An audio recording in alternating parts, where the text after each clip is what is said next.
Sheriff Ulysses starts his job as interim sheriff of the fictional town of Normal, after the death of the previous sheriff, a small quiet town which is somehow thriving despite hard times all around. Despite the oddities, Ulysses plans to do his job without ruffling any feathers and leave the town just how he found it.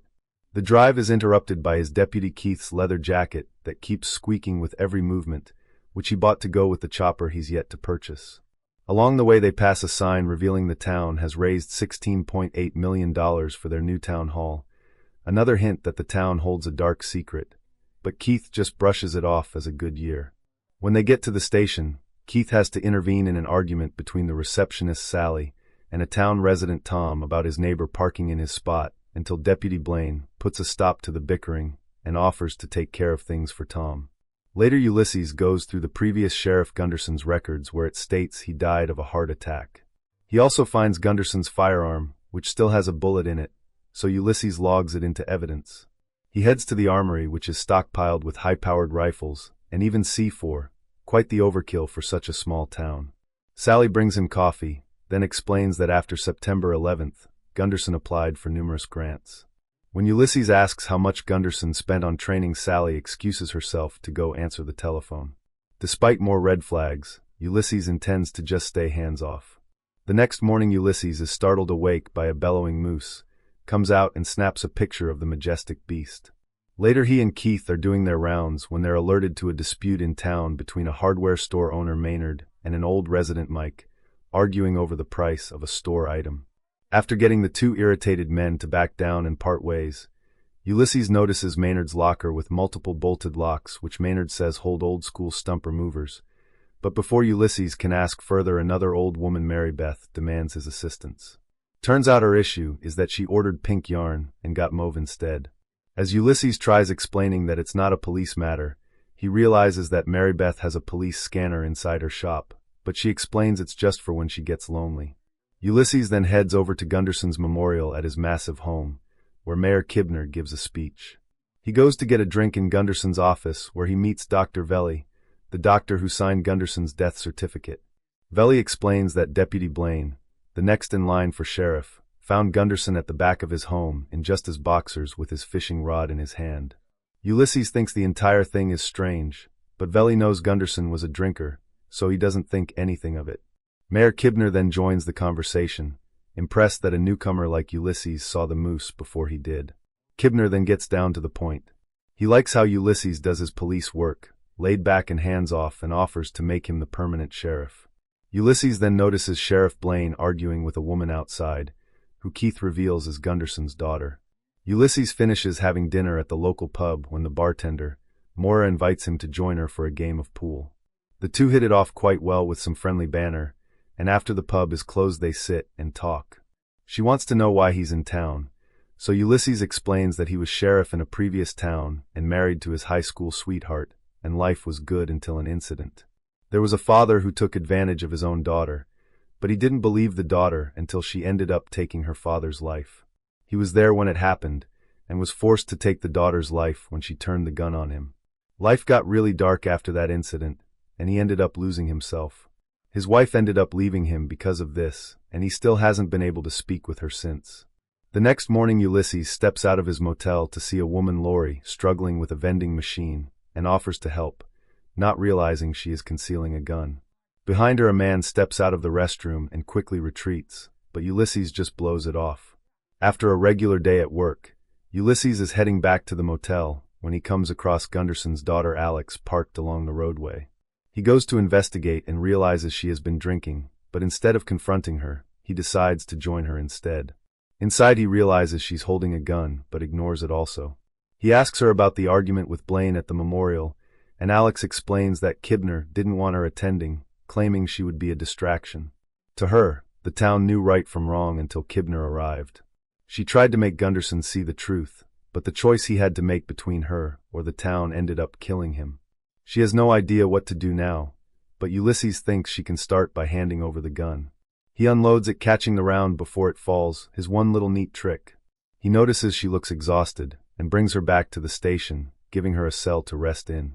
The next morning, Lori and her partner Keith have a plan in motion.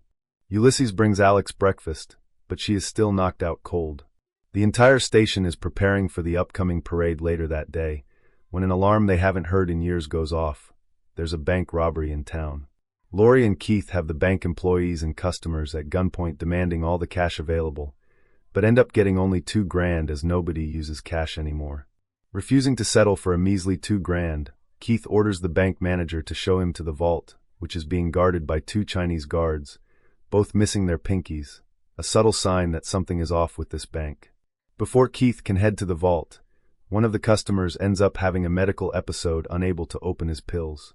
They're bank robbers, not evil, so they end up helping the man, but during this time one of the security guards activates a silent alarm, which goes directly to the triads. Things get stranger when Blaine and Mike insist that they handle things when they get to the bank. As Keith and Laurie are still tending to the customer, one of the guards suddenly stabs Keith.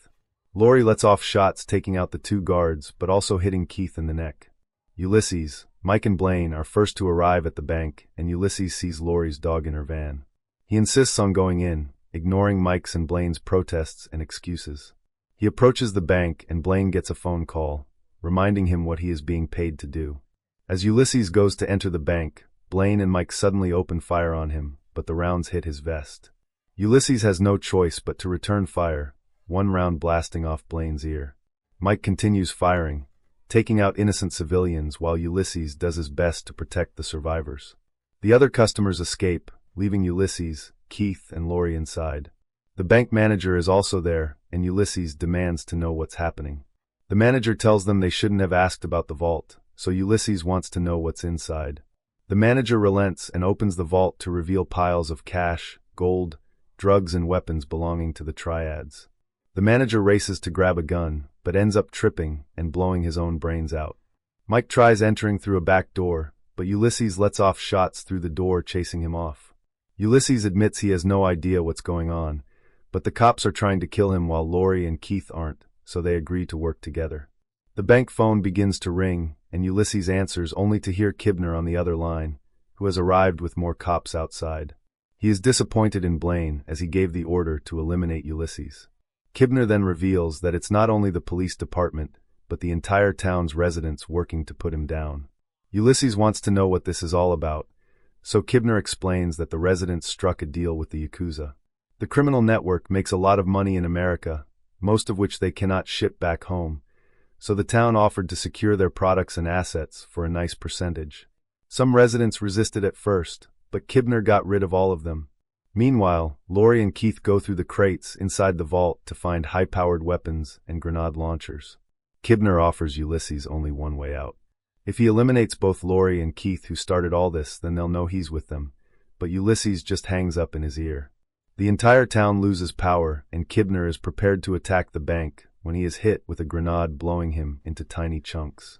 Ulysses then continues lobbing grenades at the crowd, blowing up cars and sending them scattering for cover, using the chaos to escape. One of the residents has had enough and decides to leave when he is gunned down by a surviving triad guard. He is unable to get in contact with his boss after the alert, and suspecting that the bank has been raided, the triad boss prepares his entire force to head to Normal. Ulysses, Laurie, and Keith are making their way down the snow-covered street when they encounter a lone cop who kicks off a running shootout. Ulysses ends up taking out the cop, and the 3 take cover inside Mary Beth's antique store. She offers to help, and Ulysses plans to use her police scanner when she suddenly attacks with a shotgun, Ulysses barely avoiding the gunfire. Laurie grabs a rifle and returns fire, but Mary Beth doesn't back down. She gets Laurie in her sights, but Ulysses knocks her off balance with a shelf, allowing Laurie to tackle her. Mary Beth goes for a hidden pistol, but Laurie stabs her in the neck with a knitting needle, ending her. Blaine, Mike, cops, and the residents take shelter inside a diner with a generator. The surviving triad is still worried about his boss coming to kill them all, but Blaine thinks if they can kill the 3 before the triads arrive, then their lives will be spared. Ulysses helps Laurie patch Keith up. If they can get to the police station, there's a snowplow there they can take to leave town. They drag Keith to his feet, but as soon as they step outside, they come under gunfire. They end up separated, and Laurie ends up having a running shootout with the mailman. Ulysses is dragged into the store by Maynard, who attacks him with a crowbar, but Ulysses defends himself, fights back, and ends up disarming Maynard. Despite this, Maynard throws Ulysses, knocking the wind out of him. Maynard wonders why he decided to start caring now, but Ulysses sprays him with bug spray and jams a nail in his eye. Maynard tries going into his locker, but Ulysses just finishes him off brutally. When he looks inside the locker, he sees boxes of dynamite. Laurie ends up running out of bullets and gets pinned down, but the mailman runs out also. Before he can reload, Keith attacks him with a gold bar. He still overpowers them both, but as he goes to attack Laurie with a blade, a sign dislodged during the struggle falls and kills him. They have no time to rest as Blaine, Mike, and the other deputies have caught up with them. A flare suddenly falls at the men's feet, and they think nothing of it, but the second one is a stick of dynamite that blows one man's face off. Mike picks up the third and thinks he's a hero, but it explodes in his hand, killing him. It's Ulysses who keeps chucking dynamite at the group. Meanwhile, the Triad's Oyabun and his men are on a private jet heading to the small town. Laurie and Keith get to the police station and are trying to get the snowplow going, unaware Sally is still inside. She sneaks up on them with a rifle, but Ulysses tackles her in time, causing her to fall underneath a police car and get crushed. Ulysses urges the couple to get Keith help and use the gold brick they have to start something new together. As for him, he plans to stand his ground as he's done running away from his life. Keith and Laurie head out, but Blaine and the survivors spot the plow and start heading towards the police station. Ulysses gathers all the available weapons he can carry and straps on a ballistic vest, but as he steps out he's hit with shotgun blasts from Mora. Winded, Ulysses asks for a drink, so Mora has him disarm himself before she hands him a flask. As they sit there, Mora reveals she knows the story Ulysses told her didn't end quite like how he explained, so Ulysses comes clean. The girl in his story didn't kill the dad, Ulysses did. At that time it seemed like justice, but now he isn't sure.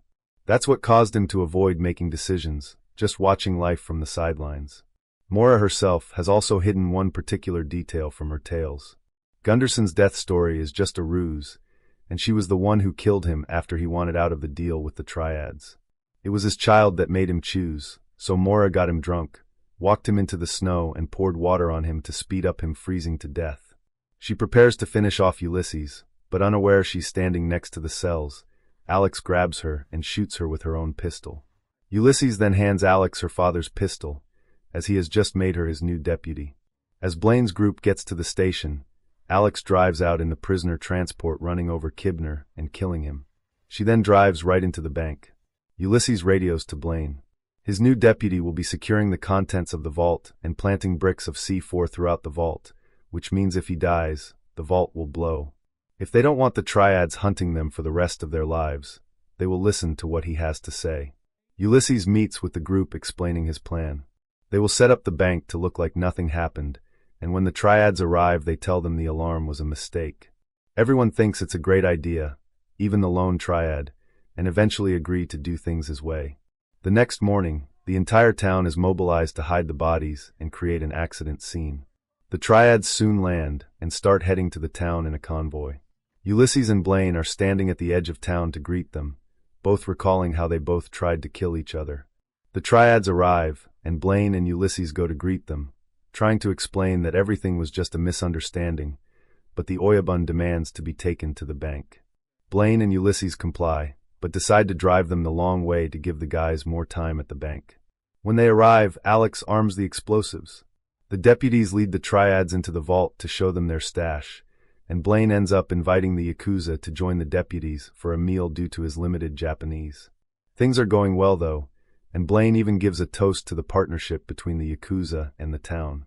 To seal the deal, the bartender pops a champagne, but the cork ends up ricocheting and hitting a loaded display gun that blows the Oyabun's head off. Taking this as a sign of betrayal, the entire diner erupts into a brutal gunfight. Ulysses ends up in a one-on-one against the Yakuza security guard.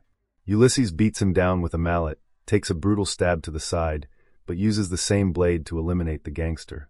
Soon the chaos outside settles down, and Alex and Blaine are the only ones still alive. The three sit and eat pie afterwards. Ulysses casually hands Blaine his sheriff's badge.